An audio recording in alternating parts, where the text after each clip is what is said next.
pierogies, cabbage, white dudes with big square heads, beautiful ladies, vodka. What more could you want from the wonderful country of Poland? Oh, you're telling me they're also crushing economically and they're potentially going to be outperforming most other European nations? I think this goes to show what happens when a nation works together, holds to their values. They can absolutely do amazing things. Of course, not everything's perfect. There are some issues, but we can learn so much from what Poland is doing right now economically. So let's get into it. Poland's impressive economic rise comes after an extremely dark history. Largely because it sits between Russia and Western Europe, it's been invaded many times. Poland suffered enormously in the Second World War and lost more people than any other future EU country in the Allied forces, and was subsequently subsumed into the Soviet Union's sphere of influence. In 1990, and it's still there, baby. When the communist system collapsed, Poland's GDP per capita was $1,700.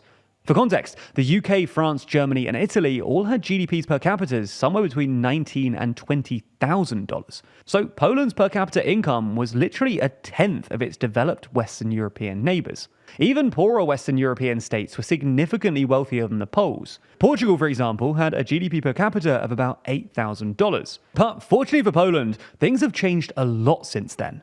Poland's economy grew steadily in the 90s, reaching a GDP per capita of about $5,000 by the early 2000s. Which is impressive when you think about this is Poland before they were actually joining the EU and these other things. This is just Polish people doing Polish things. And of course, the number was quite low. So being able, that's the problem with statistics is you have to always factor in like the base level, like, oh, violent crimes up by 100%. It went from 1 to 2. So when statistics are being manipulated, that's interesting still. After it joined the EU in 2004, this growth accelerated further, and Poland reached a GDP per capita of $14,000 in 2008, just before the financial crisis. Today, Poland has a GDP per capita of about $22,000, literally more than 10 times what it was in 1990.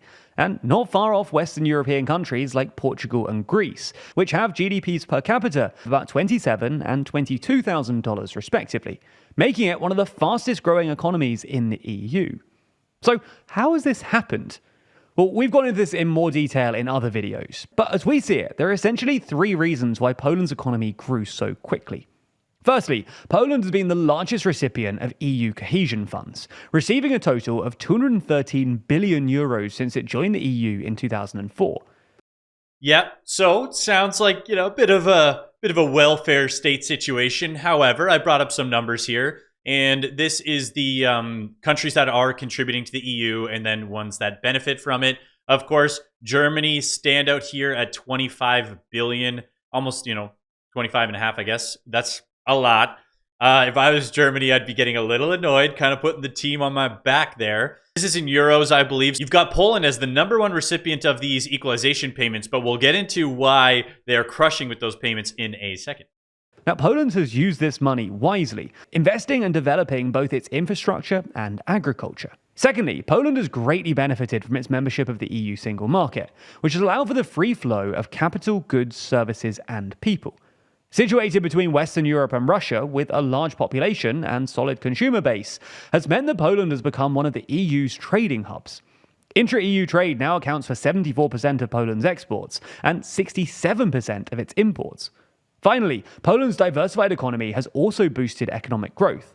While agriculture and manufacturing contribute significantly to the economy, other industries are emerging too, which are becoming just as, if not more, important. There's the automotive industry, which employs approximately 200,000 Poles, making it the 4th largest industrial employer in the country. There's also Poland's ICT sector, which has become the #1 destination in Central and Eastern Europe for research and development projects. Poland's government also has some pretty big ambitions for its defense industry too. Okay, so just getting into that, like I said, they do receive that money from the EU in their equalization payments, but this isn't unique to Europe. There's other countries that do that, like Canada, for example. And guess who receives the most? We've got Quebec. And Quebec, those French dorks, have a population of 9.1 million. Okay, which is almost exactly 1/4 of the population of Poland. So how much money does Poland receive? I brought up we We obviously brought that up before. So I said, oh, well, what does Quebec receive in their equalization payments? Well, they receive 14 billion in equalization payments. That's Canadian, of course. So I wanted to make it fair before any of you French dweebs start yelling. So I converted the number from the statistic that I found on the other page to Canadian, $17.7 billion. And that is compared to 14 billion in Canadian dollars. And then you have that. It's a difference of $3 billion, but the difference of 4 times the population.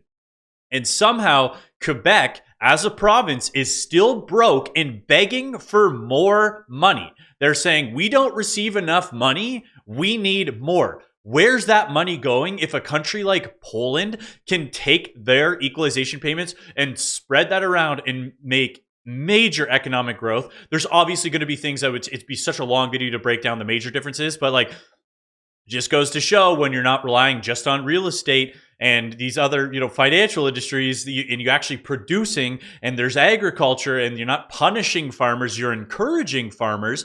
And, Quebec has all these entitlements from bringing in tons of immigrants and lots of immigration. And so Poland, they take that money and they invest it in Polish people and in the nation of Poland, where Quebec takes all that money and they give it away in free entitlements and welfare and refugees and all that other stuff. So it just gets set on fire, and poor Alberta's working over there in the corner to pay for the whole thing.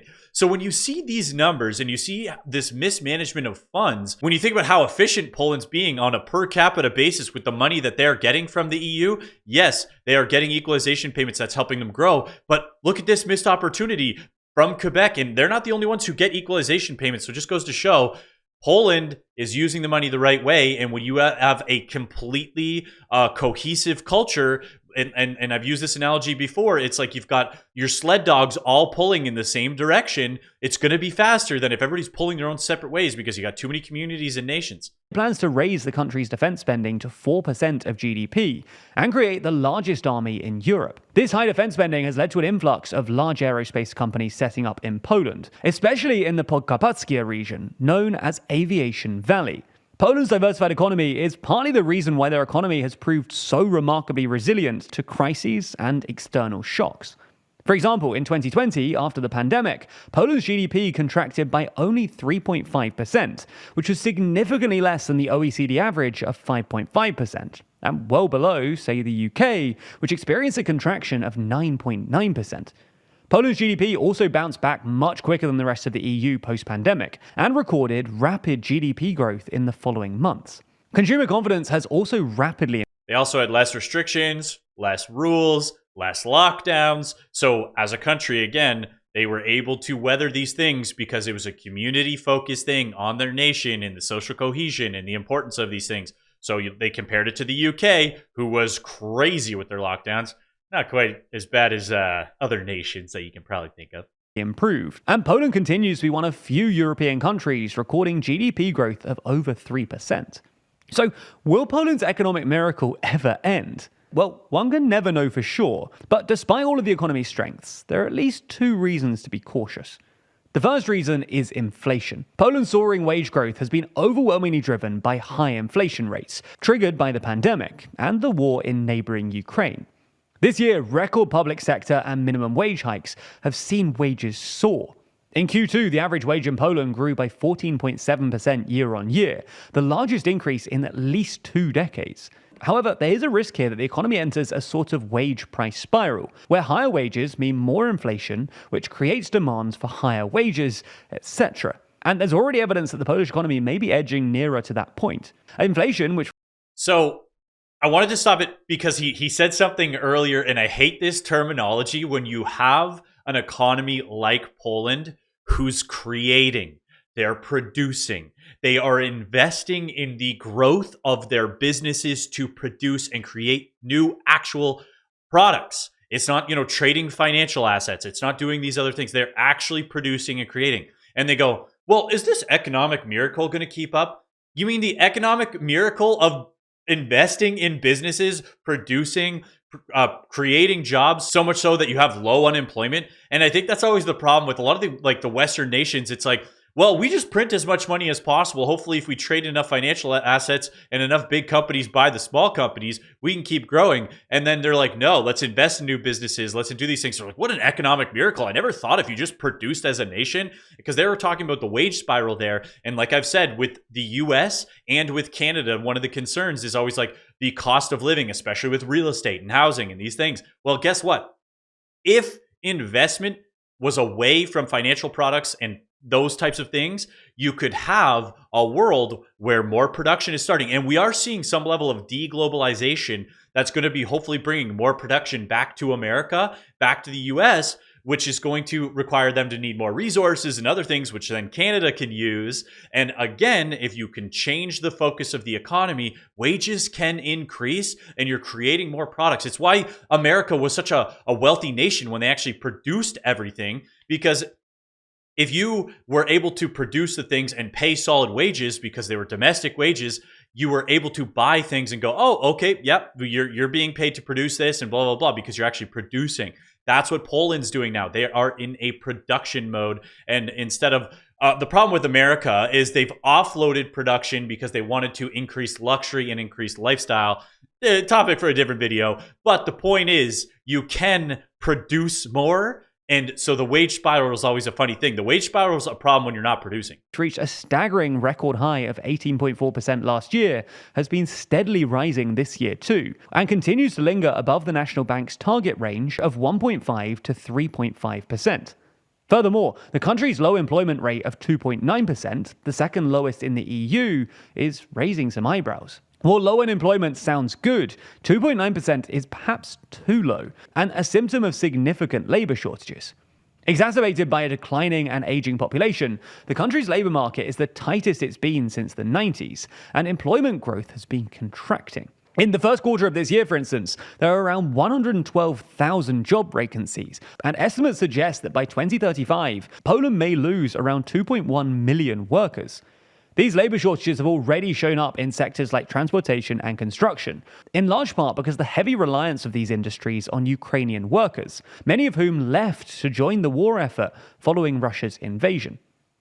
So that has been a thing in a while in Poland. Like, notoriously, they have had a lot of Ukrainian workers. There was a big exchange. Some people loved it. Some people didn't like it. But Poland, if you're listening, if you're watching this video right now and you are Polish somehow, please start having so many kids, more kids than you can even count. We need unlimited Polish kids out there because, again, this is all happening because you guys have strong traditional values, huge social cohesion, and you're working together as a nation to make this economic miracle that they like to say, because they discount the other importance of, family values and all of these other things. So please, Poland, take a lesson from all of these other nations that are crumbling from bringing in mass immigration. Like, obviously, Canada, we bring in 2 million Indians in a single year, and we're like, oh, hey, the social cohesion's breaking down a little bit. Well, yeah, maybe because we've imported an entire country's population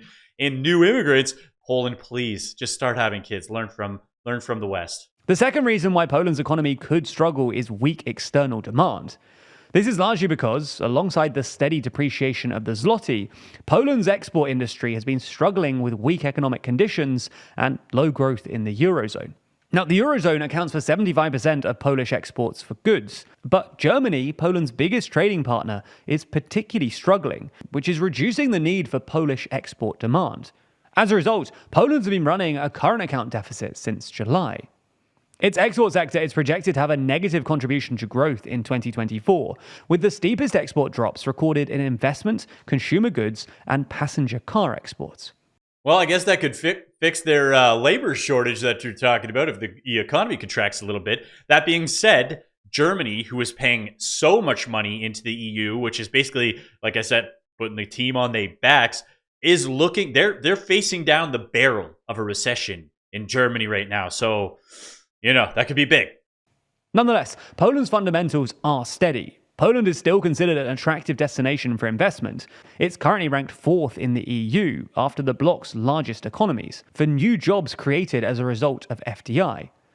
To maintain this growth, though, the Polish government will have to control inflation and somehow meet the economy's labour demands. Now, the easiest way to do this would be to increase their migrant quota, something that the current government, which has taken a hardline stance on migration, isn't likely to do. Good. I actually like Poland so much, I plan on going there for vacation next year. So I'm going to have delicious food, meet the Polish people, walk around. I've heard it's clean, safe, awesome. So I'm going to be checking that out for sure. If you made it this far in the video, thank you so much for watching. You absolutely rock, and have a great rest of your day.